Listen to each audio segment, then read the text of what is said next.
Gucci, Gucci, Louis, Louis, Gucci, Gucci, Louis, Louis, Gucci, Gucci, Louis, Louis.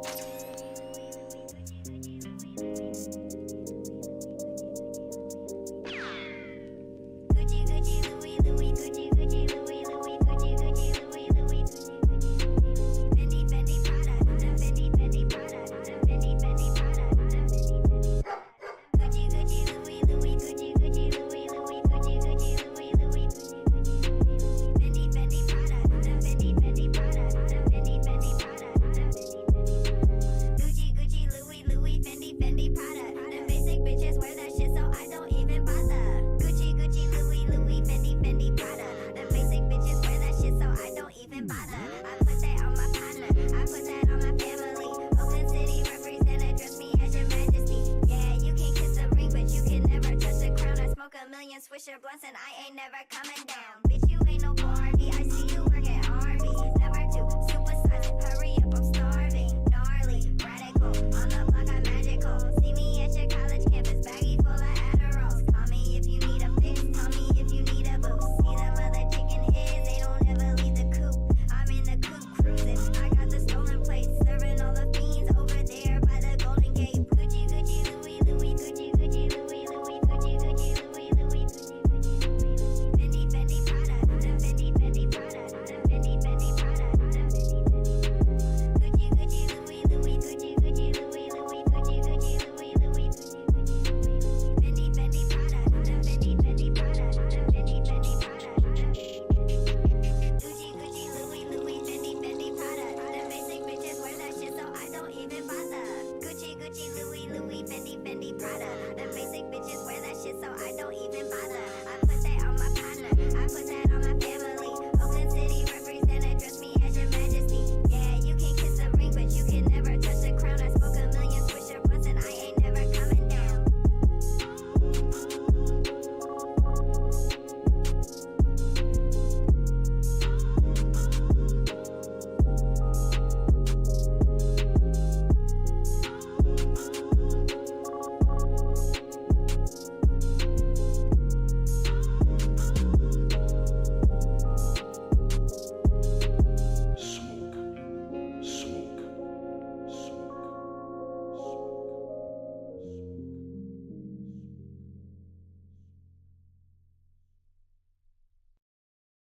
Do you agree that there's no such thing as racism, sexism, homophobism, Islamphobism, deadbeat-dadism, white supremacism, and all the other isms?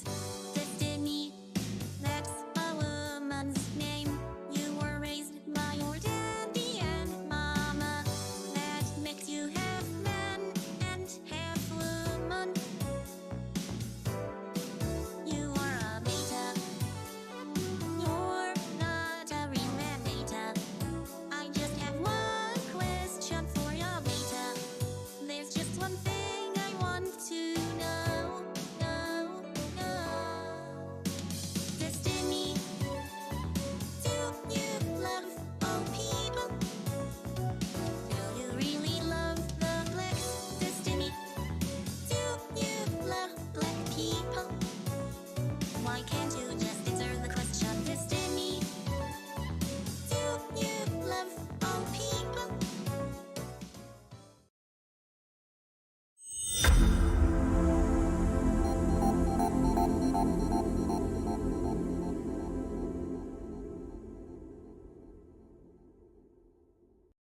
System of the company store, the paradigm of absolute control. And that's why we're just out here doing simple things, pointing out that we're meant to be in nature and be natural. And this is where we find the source that God made to transcend the New World Order. And that's why they want to try to keep us out of it. I'm angry. I've had enough of these people. They're a bunch of Christian murderers, scum. They're on giant death factories, keeping babies alive and selling their body parts. What more do you need to know about these people? I go out and face these scum. They literally crawl out from under rocks. They have green looking skin and they run around screaming, "We love Satan, we wanna eat babies." I have them on video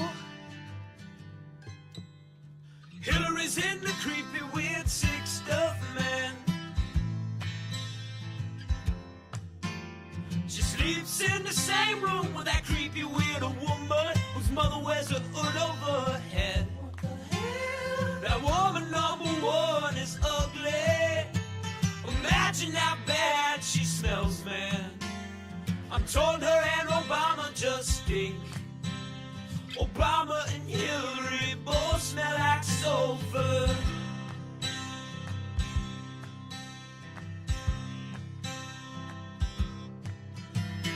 Literal vampire pot and the goblins are hobbling round coming after us. My spirit gets close to that evil and I feel it go.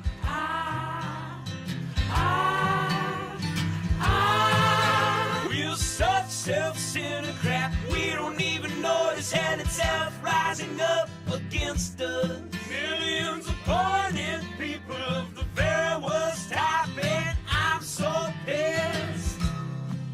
We're gonna stab your daughter at the mall. We're gonna stab your wife, your son. We're gonna stab you with a butcher knife, and then the police chief is gonna say, we love our Somalis, we love our Muslims. Oh, they're so good, oh, they're so sweet. I was watching Fox News as I worked out this morning. Horrors in this house. There's some horrors in this house. There's some horrors in this house. There's some horrors in this house. I said certified freak. 7 days a week. Wet ass P word. Make that pullout game weak. Yeah, you effin' with some wet ass P word. Bring a bucket and a mop for this wet ass P word. Give me everything you've got for this wet ass P word. Beat it up, N word, catch a charge. Extra large and extra hard. Put this P word right in your face. Swipe your nose like a credit card. Hop on top, I wanna ride. I do a kegel while it's inside. Spit in my mouth, look in my eyes. This P word is wet, come take a dive. And continue along these lines. And it gets significantly more vulgar. Like, a lot more vulgar. I will eat your leftist ass like corn on the cob. I'm ready. I will eat your ass. I will eat your leftist ass like corn on the cob. I'm ready. I will eat you. I will eat your ass. My children aren't going hungry. I'll do it. I'll drink your blood. And I'm starting to think about having to eat my neighbors. You think I like size it up? I'm gonna haul him up back chain. Chop his ass up, size it up. I'm gonna haul him up back chain. Chop, chop, chop, chop. I will eat your leftist ass like corn on the cob. I'm ready. I will eat your ass. I will eat your leftist ass like corn on the cob. I'm ready. I will eat you. I will eat your ass. I'll barbecue your ass flat. I will cook your ass up so fast, and I'll tell them, oh, I killed a cow out back, baby. You think Christ would eat somebody? He would never do that. I will. I'm ready to hang them up, gut them and skin them and chop them up. You know what? I'm ready. I will eat your leftist ass like corn on the cob. I'm ready. I will eat your ass. I will eat your leftist ass like corn on the cob. I'm ready. I will eat you. I will eat your ass. I will eat your leftist ass like corn on the cob. I'm ready. I will eat your ass. I will eat your leftist ass like corn on the cob. I'm ready. I will eat you. I will eat your ass. That's why I want the globalists to know. I will eat your ass first. I swear to God, if it's the last thing I do, I'm gonna get my hands around your throat. What rolls downstairs, owner and pairs, rolls over your neighbor's dog? What's great for a snack and fits on your back? It's long, long, long. It's long, long. It's big, it's heavy, it's wood. It's long, long. It's better than bad, it's good. Everyone wants a long. You're gonna love it long. Come on and get your long. Everyone needs a long. Log from Blammo.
It's another Beaver broadcast. Let's go. How's it going? Oh man, it is September 14th. It's a Wednesday. What a day. Woden's Day. How you doing? How's it going, everybody? Yo, we live and alive. Pretty much on time. Might have missed that drop by a little bit. But how's it going? It's a beautiful day here in Montreal, Quebec. I'm Be Weird. I hope you can be weird too at some point in your life. How's it going? We're gonna be covering the news. We're gonna be checking out Senator Sheldon Whitehouse's investigation into dark money, and he went onto the Senate floor yesterday to talk about it. We've got the Alex Jones trial I forgot to mention. We've got all sorts of crazy nonsense. I'm excited. I hope you're excited. I'm all caffeinated. I'm all ready to go. I hope you got some good tea or coffee. Hell, even any kind of water into your body today. And yeah, I'm excited, man. It's gonna be a good stream. I'm considering bumping it up by an hour, maybe starting by 8. But so far we're doing good. We're doing Gucci. I'm definitely looking forward to the stream because I've been like really interested by dark money, by how political systems get corrupted, how a judiciary gets corrupted. There has to be an explanation for originalism somewhere. And if it's money, it makes a lot of sense. So we're going to take a closer look. I don't know if a lot of people are on this story, honestly. I know that a lot of people talk about dark money, but it's often just on the fringes. There's not a lot of senators, maybe Whitehouse and Sanders, maybe AOC, but not in this level of depth. Leonard Leo should be a household name. He's like the third most powerful person on the planet right now.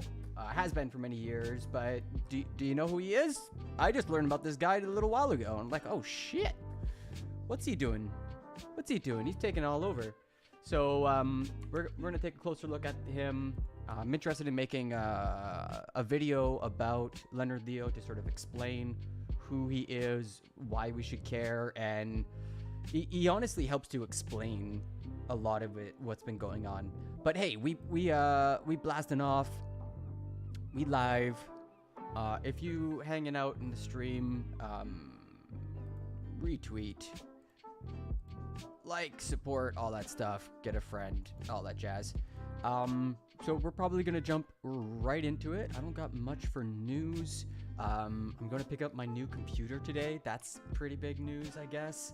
So we might see the return of Rich Food for Poor Folk if I can figure out how to stream on my MacBook. And it will be a good test for poetry streams going forward. So yeah, we're gonna see if I can figure out a good mobile setup. I can set up somewhere and stream something, whether it's a outdoor poetry session or something at Le Basement.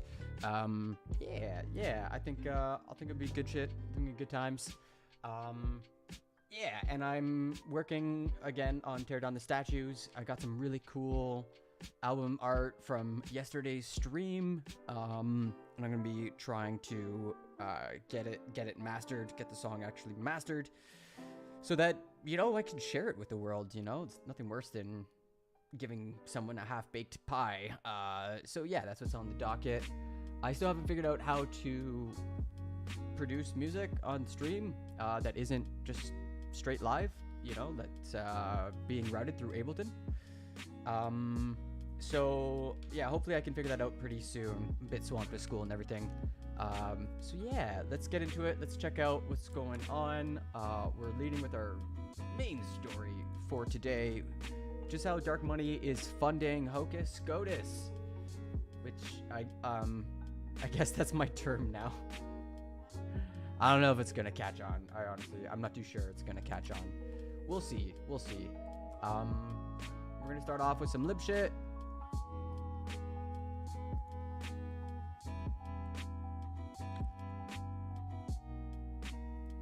Alrighty. So yeah, we got something from Chris Hayes on MSNBC, and we also have a story from The Guardian to get us started.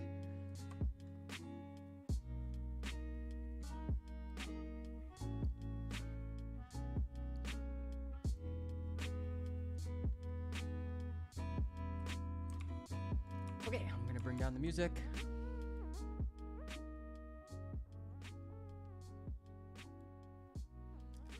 All right, Leonard Leo, everybody. Raise your hand if you know who Leonard Leo is. All right, so he's the secretive right-winger using billions to reshape America. Oh, this stuff's so good. It's conspiracy, but in the open. And this was published just a little while ago, actually, September 4th. Marble Freedom Trust advocacy group headed by Leo has received a vast $1.6 billion, that's billion with a B, donation to push conservative causes. As the U.S. Supreme Court Justice Clarence Thomas prepared to take questions from members of the right-wing legal advocacy group, the Federalist Society, which some of you might recognize that name, a few years back he turned to the moderator. Thomas joked that the nondescript man in the blue suit and white shirt was, quote, the number 3 most powerful person in the world, and then fell about laughing. The target of the judge's mirth, Leonard Leo, grinned and remarked, "God help us." Sheesh. Yet both men understood at that moment in 2018 just how influential Leo was in ways that few Americans knew. Most had never even heard of Leo, even though he was at that time instrumental in maneuvering Donald Trump to reshape the court on which Thomas sits, and so deliver one of its most political sensitive rulings of recent times by overturning the right to abortion. Leo, a 56-year-old whose opposition to abortion is rooted in his Catholic faith. Yeah. All right. Yeah, are we getting bingo cards out? Should we get bingo cards? Oh, geez. Leo, a 56-year-old whose opposition to abortion is rooted in his Catholic faith, remains an obscure figure to much of the U.S. public, even after revelations that he heads a political group that has received an astonishing $1.6 billion donation to push conservative causes, including election manipulation ahead of this year's midterm votes. Earlier this month, the New York Times revealed that the money, said to be one of the largest single contributions to a political pressure group, arrived in a circuitous route from a figure who is equally obscure to most Americans, Bar Zeed. It's like you gotta know about like a dozen people. You're like, oh, okay, now I understand the real power structures of the world. Oh, what's a good color here? There we go. Zeed, who has spent tens of millions of dollars funding conservative and libertarian organizations, donated an entire company last year to a newly founded political advocacy group run by Leo, the Marble Freedom Trust. Marble sold the firm, the Chicago electronics manufacturer Trip Light, this year for $1.6 billion, according to tax records. The roundabout process has prompted speculation Zeed was sidestepping tax on the sale to maximize the funding for Leo. Interesting. That's incredible. You just give, if you're rich, you just give a business instead of cash. Oh my gosh.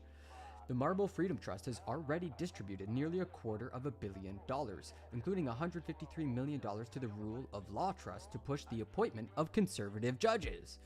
That still leaves more than $1 billion to fund political causes close to Leo's heart, including his interest in helping Republican officials manipulate elections ahead of the midterm vote and the next presidential ballot.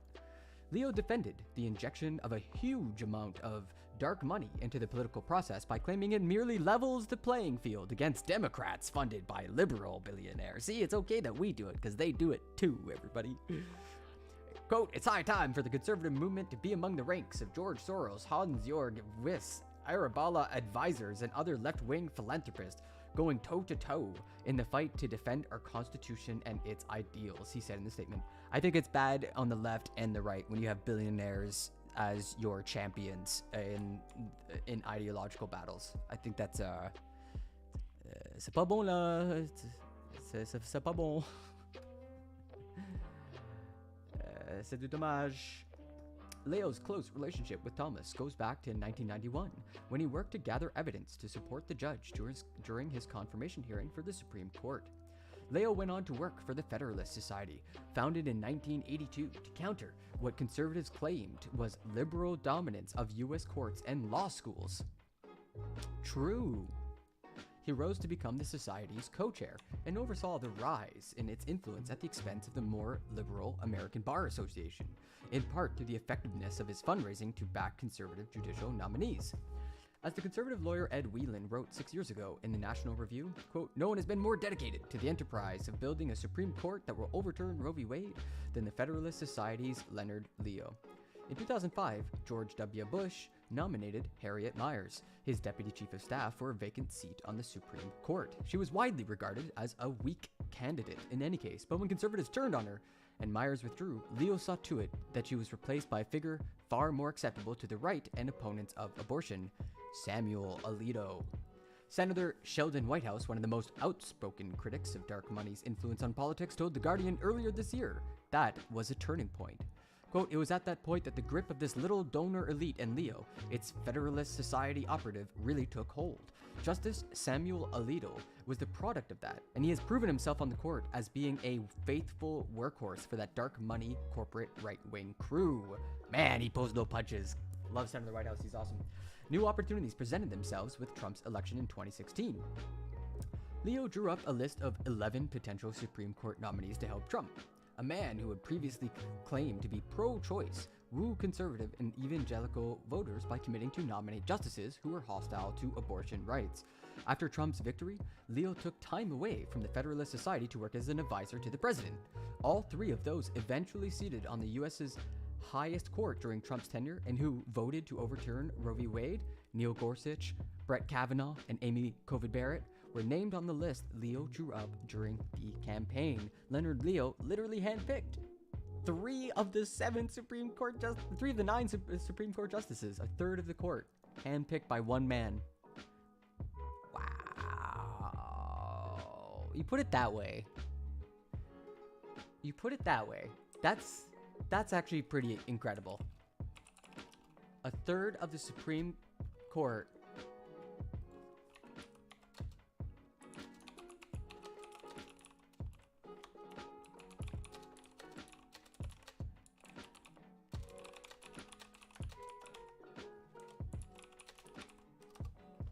Nice. That's a good tweet, actually. A third of SCOTUS was handpicked by one man you've never heard of, Leonard Leo.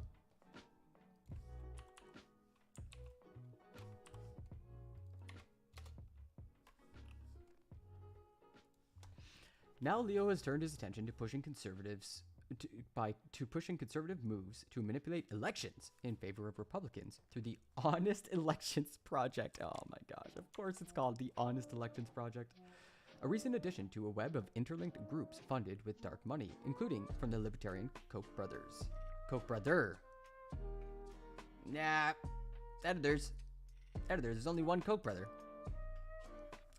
Among other things, Leo is pushing a contentious legal theory that the US Constitution gives state legislatures the power to decide how to run elections without interventions from the courts. There's been a lot of hand-wringing in left-wing media about just how dangerous this is to the Constitutional Republic of America if SCOTUS is to give this fringe legal theory any amount of credence, any amount of actual deference, because then all sorts of shenanigans can happen in the state, and the Supreme Court can't do anything to, let's say, apply federal laws.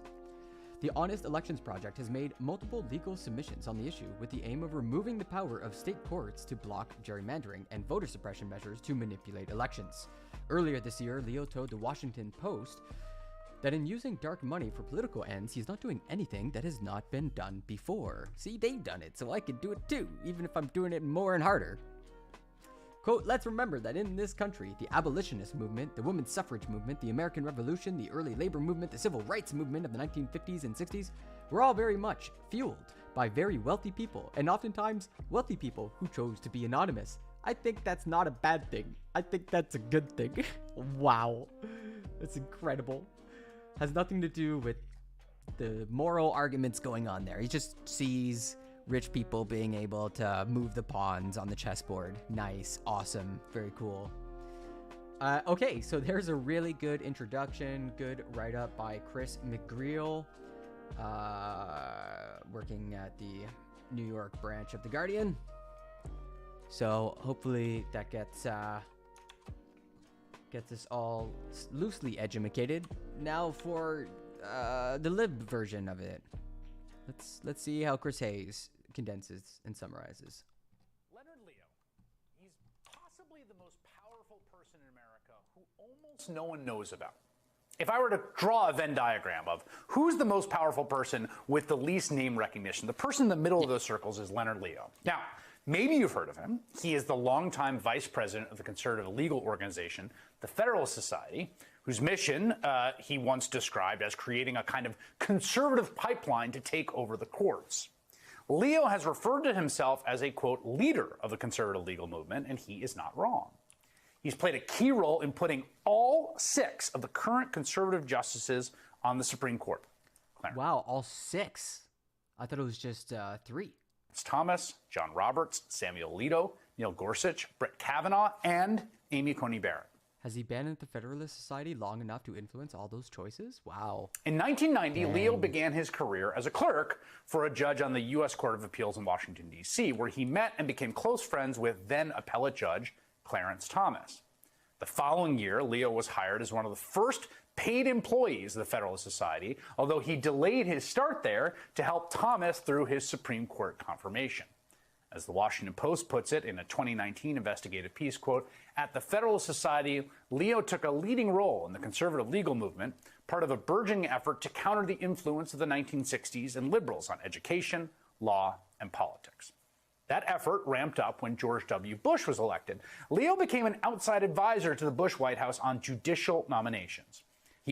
For instance, I think like one example I could give that everybody could hang their hat on is the Rosa Parks suit that went to the Supreme Court. From what I understand, like, oh God, who was it? I can't remember who brought the suit, but black leaders at the time were sort of cycling through different candidates who could represent this cause of segregation on a bus. And there's a couple previous candidates they didn't end up using for like essentially optics, reasons of optics. And when they won at the Supreme Court, like the conservative legal, like the legal side of conservatism was like, wait, what? You can do that? Oh, that's a great idea. We should do that. And it sort of created this arms race where both left-wing and right-wing legal like lawyers and stuff were like sort of fishing for candidates, trying to manufacture cases that could get to the Supreme Court. And that's how you get to today when you have the Dobbs decision, which was very much an example of this, you know, an example of fishing for a case, fishing for a candidate to bring to the Supreme Court.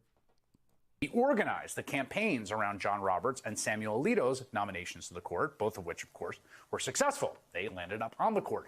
During the Bush years, Leonard Leo also developed a reputation, a well-earned one, as a conservative money man, as the Post reports. And he expanded that role even after President Obama took office, especially in the wake of the 2010 Citizens United ruling, which opened the door for unlimited corporate spending in politics. Of course, the irony being that Leonard Leo himself helped bring about that awful ruling by putting several conservatives who voted for it on the court itself. He was then in position to reap the rewards by doing a lot of... Also, that shot was good with all the fences and stuff. I heard those fences just came down. What a metaphor for America right now. Fundraising through these new channels that the court had just signed on to. He's ultimately a big part of why we are now seeing enormous, unprecedented sums of nearly untraceable money sloshing through our politics. Nice. But that's not his only aim. And the example that we learned about in The Guardian was the donation of a company that was then sold in order to produce capital. That's interesting. That's a curious strategy. He wants the court to roll back all sorts of key rights. He is largely responsible, for instance, for the destruction of the Voting Rights Act in the 2013 Shelby County versus Holder ruling. Wow. And if there's one single man, I really mean this, sort of aside, I would say, from Donald Trump, one single man most responsible for Roe v. Wade being overturned, it's him. It is Leonard Leo. It was his 6 justices whose vetting and nominations and confirmations he all shepherded, who all voted to gut reproductive rights. When you see the news about a 10-year-old forced to flee her state to terminate a pregnancy from a rapist, think about Leonard Leo as the man who brought that state of affairs about. He is the guy pulling the strings in the background, and yet no one really even knows his name. Months before Donald Trump was elected, Leo was already shaping Trump's Supreme Court nominations. Also, his last name is just an abbreviation of his first name, which is very sus. Listen to how he describes this meeting with Trump in March of 2016. He had an idea he wanted to float, which was, what do you think of having me put out a list of people who I would pick from for the U.S. Supreme Court? Now, this was a little bit of a radical idea. No candidate had ever tried it before. I set about to suggest to him names of people who would be appropriate for that kind of a list. Right? You think about how all this works, right? Scalia's dead. The vacancy is not being filled by Mitch McConnell, who says under no circumstance will they fill it. So there's this opening, and everyone knows if Donald Trump becomes the president, conservatives will get a nominee on the court. And he says to Leonard Leo, I should do a list. And Leo says, I'll give you the list. Nice. He then went on to become President Trump's judicial advisor.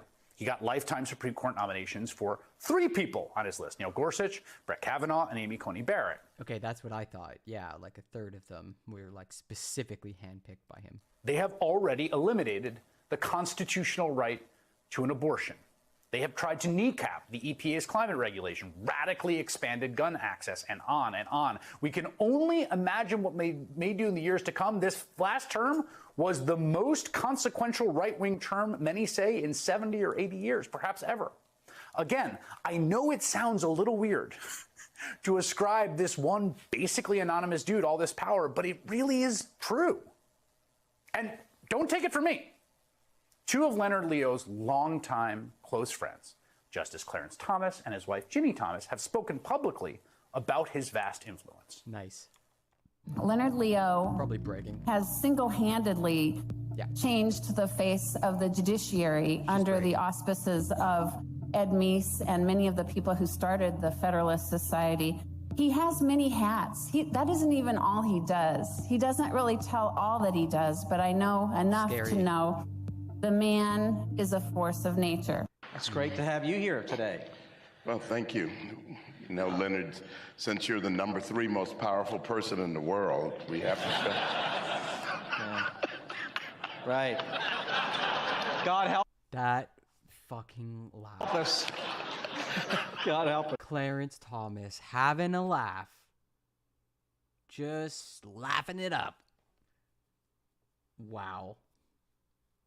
And I don't even know if he's saying that like as if he's quoting libs, who would call Leonard Leo the third most powerful person, or if he's just so arrogant, he's just saying it out loud and laughing at how insane it is that the 3rd most powerful person is on his team.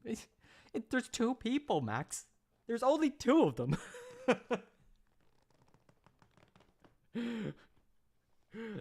That's not... I don't know what's happening, but it must be one of those things where it's like one waves builds off of the other. You only have 2 people and they're like maximizing the amount of evil that you could have in one room. It's insane. Clarence Thomas. Now, in context, that's a tongue-in-cheek joke, but only a half joke. It is only. Now get this. This same guy, Leonard Leo, who is one of the most powerful people in the world, who operates largely out of the spotlight, he has now been handed $1.6 billion in one of the largest single political donations in recorded history to further his right-wing vision. It is one of the largest. The details of this story, just unearthed today, are shocking. We'll talk to one of the reporters who dug it up next.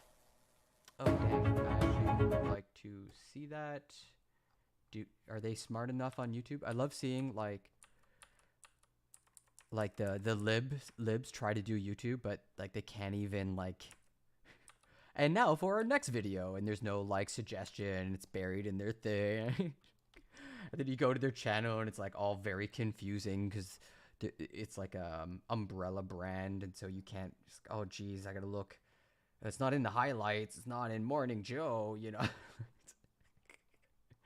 Oh geez, it could be any one of these peacock looking colored things. Okay, let's just see if I search Chris Hayes. Oh god, and then it's just by date. Oh my god, and it's all the same thing. Oh my god. I love when I have more description and like more descriptive text and editing going on in my videos than like a multi-billion-dollar organization. But that's cool because it was probably Jane Meyer or Chris McGreal. There's like 3 people on this beat. I have something way better anyhow, which is pretty much the entire point, le point d'etre for this segment. Senator Sheldon Whitehouse took to the Senate to do what he does best, which is throw down about dark money and right-wing donors and how they are, like, the specific mechanics of how they're corrupting the court. It's one thing to say, oh, SCOTUS is corrupt. Oh, there's dark money sloshing around. It's another thing to say, this is how they're doing the dirt. And so I'm very excited to watch this. The last time he did this was during Amy Covid Barrett's nomination, and it was 30 minutes long. It was riveting TV. It was incredible. If we're into it, you can even dig it up and rewatch it. I remember watching it and my jaw being slack the entire time. Like, shit, nobody's gone this far before with the story. So I hope you're as excited as I am. This is gonna be slightly dry, but it will also be rare information. Super rare, very hard to get. So let's watch. Now is carried by Ukraine against Russian oppression, and I'm delighted to have been present for his remarks. Very early on, there were a few of us here in the Senate who, on a bipartisan basis, decided that the United States policy ought to, at a minimum, contemplate the possibility of Ukrainian victory. That writing it off was simply a bad mistake. True. And at the time, it looked like it was a very small prospect. But the courage of the Ukrainian military, they have pushed their Kharkiv counteroffensive, and the abundant supply of military hardware that they've received from the West has made what seemed a fantastic, hopeful notion. Okay, again, boomers using Twitter. He posted this on his Twitter. I guess whoever clipped it just clipped at a bad spot. This is preamble. Different subject, and I will now there we go. Turn to that subject. This is the 18th time that I've come to the floor to explain. There's 18 of these? I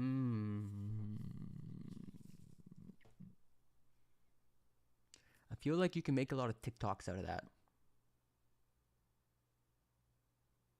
I feel you could watch one of these, take a few notes, make a 3-minute TikTok, wash, rinse, repeat 18 times. By the time you finish all 18, you do a 19th. That's not a bad idea. I don't know. Expose the dark money scheme. Dark money. That has captured and controlled our Supreme Court. Over the last 2 years, I've over and over exposed how dark money operatives, working from the shadows, have installed Supreme Court justices handpicked by the minions of far-right donors. I've exposed the key front groups through which this court-packing operation is driven, and the tactics that the schemers have used to hide the dark money donors who pull its strings. Like I said, he's focused on the mechanics of how the dirt gets done. It's awesome. And when you take a close look at the scheme, the little spider that you find at the center of the dark money web behind it is a character named Leonard Leo. Let's go! From his perch at the dark money-funded Federalist Society, Leo crafted a reputation as the court capture scheme's puppet master. The key to his craft is an armada of phony front groups that shuffle dark money back and forth around amongst each other to deploy as spin, as propaganda, as political ads, like a or as hidden campaign funding. Interesting. During Donald Trump's time in office, Leonard Leo brokered the scheme to have the Federalist Society, or more accurately, the big secret donors behind the Federalist Society, handpick Trump's Supreme Court nominees. Remember that list we all heard about? Leo coordinated the dark money propaganda machine that kept the heat on Senate Republicans to confirm those nominees. And he supported the big donors' doctrine factories, where donor-approved fringe legal doctrines Doctrine factory, what an interesting term. Are concocted for the anointed judges to weaponize from the bench. Look no further than the recent West Virginia versus EPA decision weaponizing the doctrine factory concocted major questions doctrine. Okay. And this was no small scheme. I'm not going to look into that. The latest estimate from earlier this year is that these big donors put $580 million, more than $500 million, into Leo's network of court capture front groups.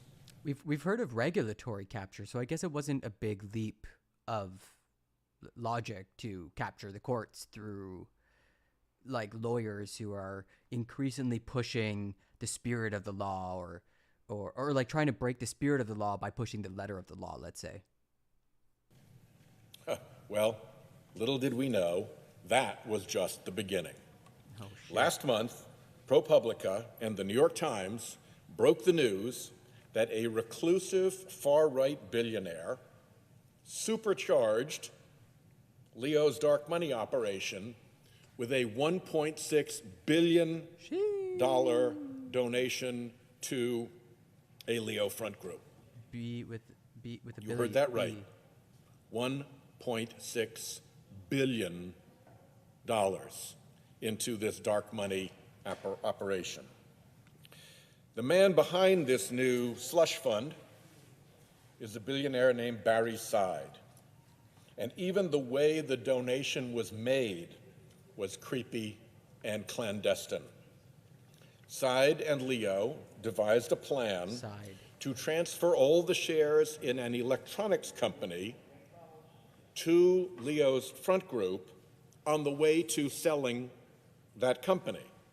So when that company sold for $1.6 billion, it all went straight to Leo's group. Nice. And, by the way, helped Side avoid what would have been roughly $400 million in taxes. Side has a long history of funding far-right front groups. Here's how ProPublica characterized what Side calls his attack philanthropy.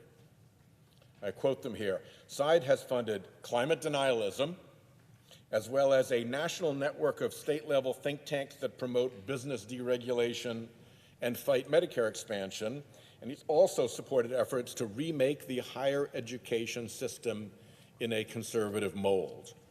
including to turn one of the nation's most politically influential law schools into a training ground for future generations of right-wing judges and justices. Nice. A training ground like judicial warriors of an ideological war. End quote. So let's unpack all that, starting with the climate denialism. The climate denialism that they're referencing came from a group that he funded called the Heartland Institute. I've talked about the Heartland Institute on the floor before in my Web of Denial speeches. Heartland is a dark money disinformation mouthpiece for fossil fuel interests. In 2012, Heartland compared climate scientists to the Unabomber. So you can see it's a classy bunch. According to one of Side's advisors, he was Heartland's major patron. And he even convinced his business's chief financial officer to join Heartland's board of directors. If that isn't creepy enough for you, we move on to the national network of state-level think tanks that promote business deregulation and fight Medicaid expansion. That's a reference to the State Policy Network, a web of dark money front groups that pump into state legislatures the propaganda and Man, they got a 3-letter. How did they get a 3-letter URL? What the Yo, that pisses me off more than anything. It's spn.org? That's who got it? Oh, well, that just pisses me off. And it's for a blog for a dark money, like right-wing political organization. That pisses me right off. Now I'm engaged. Now I'm pissed. Legislation designed by fossil fuel and other corporate interests. The State Policy Network has also received millions from Donors Trust, which has been called the dark money ATM of the right, a central node of the right-wing Koch dark money network. Here, for example, is a post from 2013 published in Mother Jones. Exposed the dark money ATM of the conservative movement. You haven't heard of Donors Trust, but it's bankrolled the rights fights against unions, public schools, climate scientists, and more. Some of you might recognize ALEC. I recognize Cato, AEI, American Enterprise Institute, maybe, and Heartland, I think, rings a bell. But yeah, so this was reported on almost 10 years ago.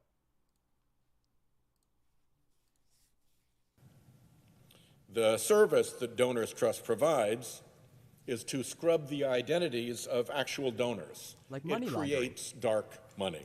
Nice. Anonymity is key for these donors, many of whom have financial interests behind their political schemes that they really don't want disclosed. I wonder why. If a fossil fuel billionaire, say, wants to run ads against me in Rhode Island, folks will get the joke. So the real donor's identity gets laundered through groups like Donors Trust and comes out under other groups with names like, and I'm making this one up, but they sound this way, Rhode Islanders for Peace and Puppies and Prosperity. All of that, of course, leaves citizens in the dark about both the actors and the plot in the politics in which they're supposed to be active participants.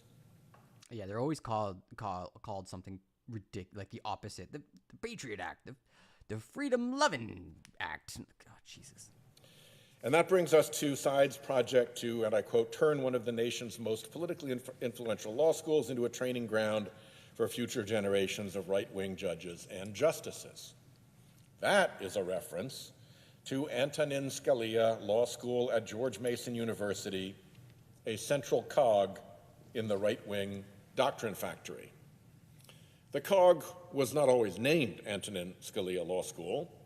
In 2016, George Mason received $10 million from the Charles Koch Foundation.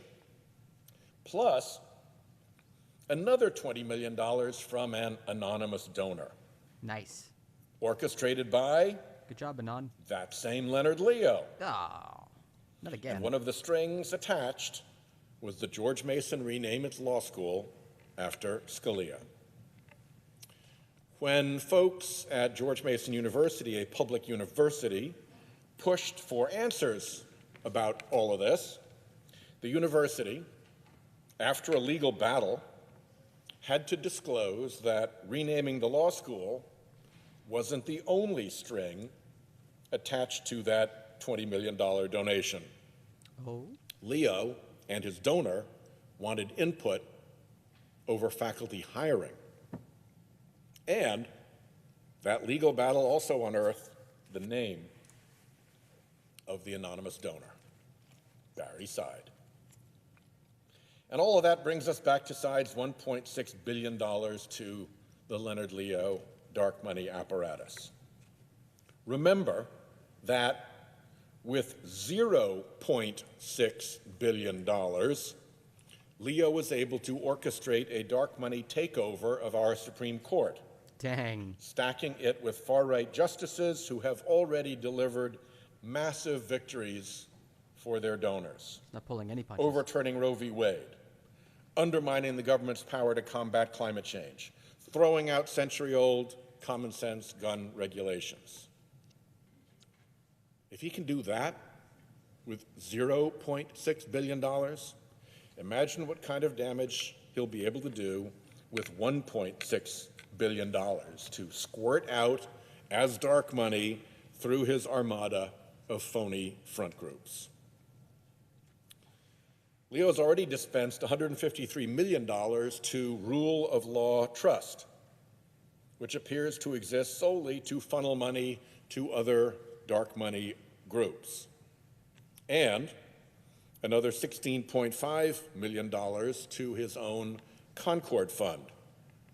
If you've been watching these scheme speeches, you'll remember that the last time I addressed the scheme in this chamber, I laid out how the Concord Fund and its corporate twin, the 85 Fund, are the central nodes in a collection of phony front groups that deploy fictitious names to mask their connections. The coordinated and co-located front groups, Concord Fund and 85 Fund, operate through the fictitious names Judicial Crisis Network and Honest Elections Project, among other fictitious names. That's what it was. That's what it So was. yes, you got this right. Elections. In this dark money netherworld, the front groups have front groups. With this new billion-dollar slush fund, Leo can take those efforts to entirely new levels. More voter suppression, which is the job of Honest Elections Project, more abortion bans, which was the accomplishment of Dobbs, more climate denial, which was powered by West Virginia versus EPA and the earlier EPA decision by the Supreme Court about the Clean Power Plan, more power for corporations, which is, of course, the constant goal of this dark money operation, more disinformation and more dirty dark money in politics. Sluiced around inside this covert apparatus until it gets squirted out through even more phony front groups. This dark money slime will ooze everywhere. What is With happening? pivotal elections coming up this fall, this slime will ooze out through your television sets, through your mailboxes, through your telephone. All of it designed to smear and lie to benefit far-right donor interests. The phony That feels like an animated video. front group squirting out the slime will have innocuous sounding names. But make no mistake, hiding behind many of them will be Leo.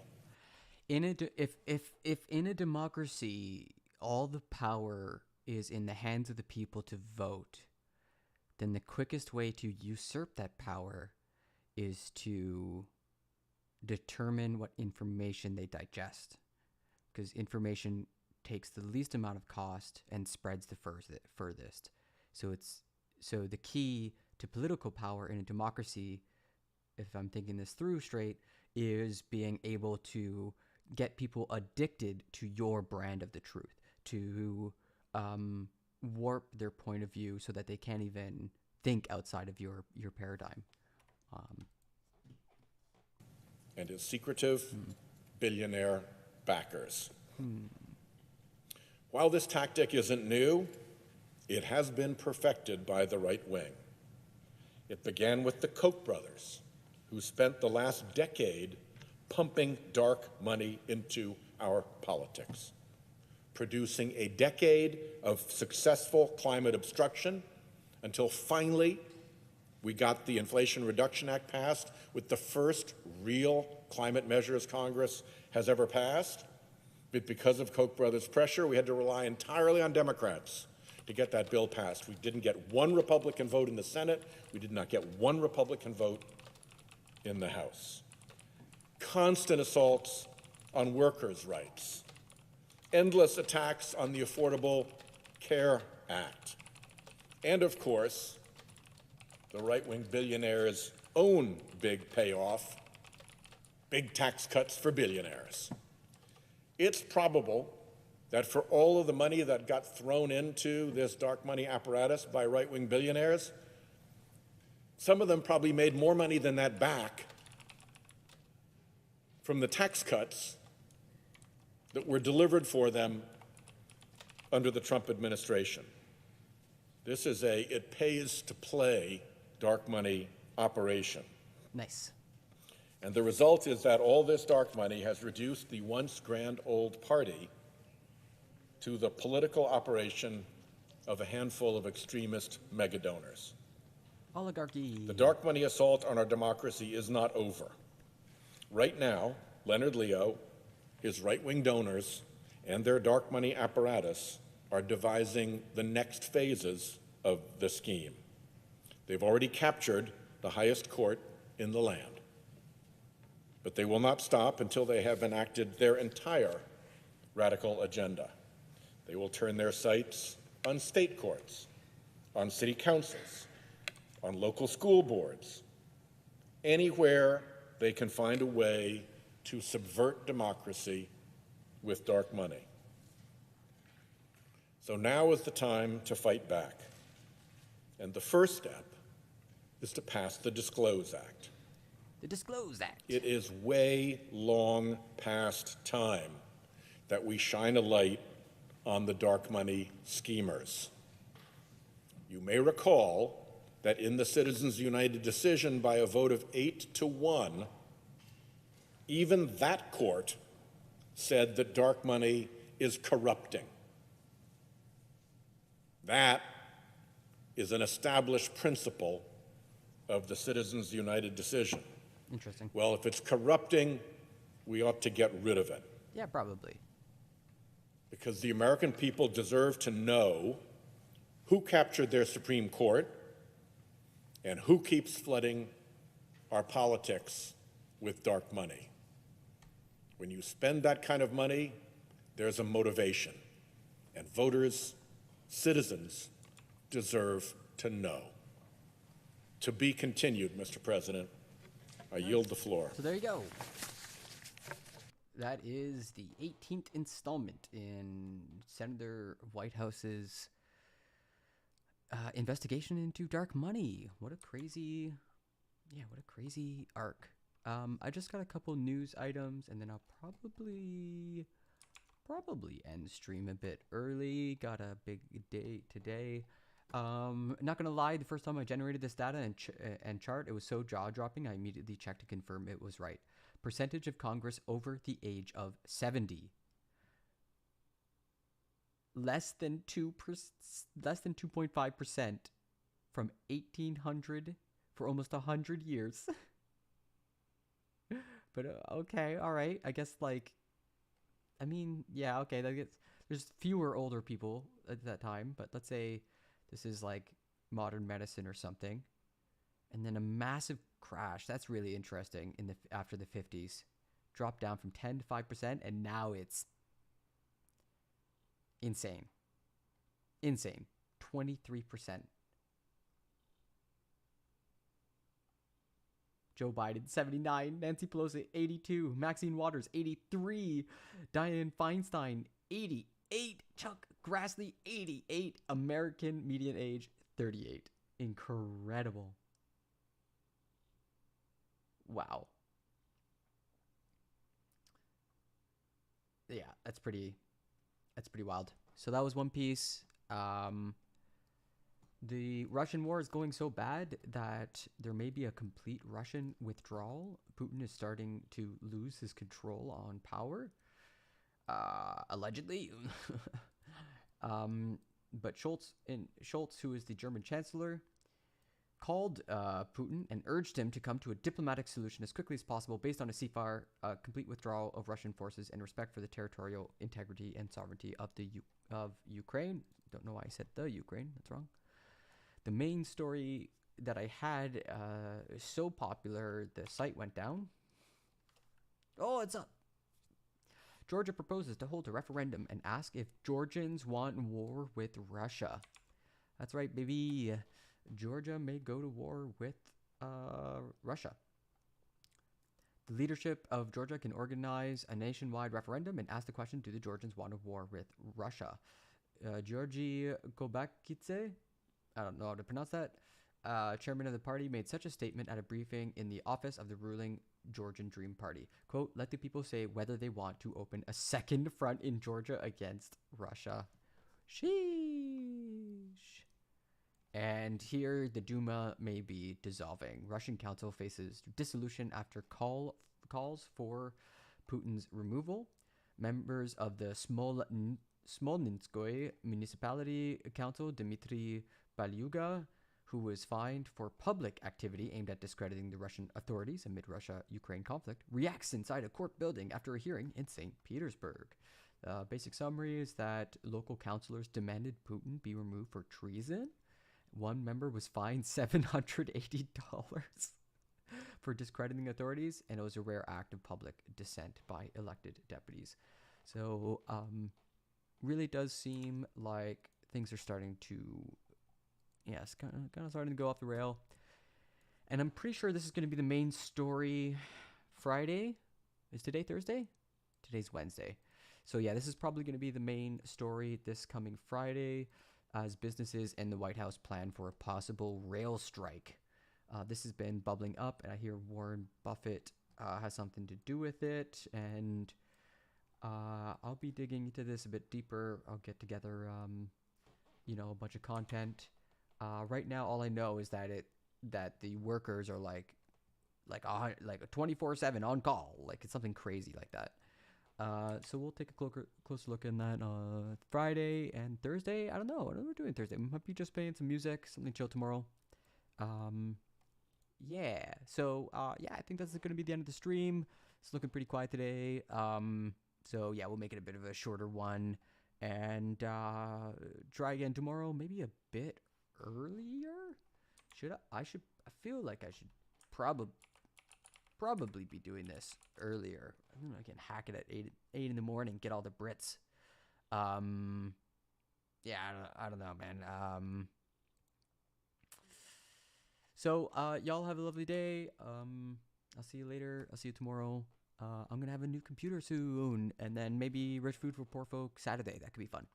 We'll make some Chinese food or something, some black bean garlic sauce, or I don't know, something delicious. Okay,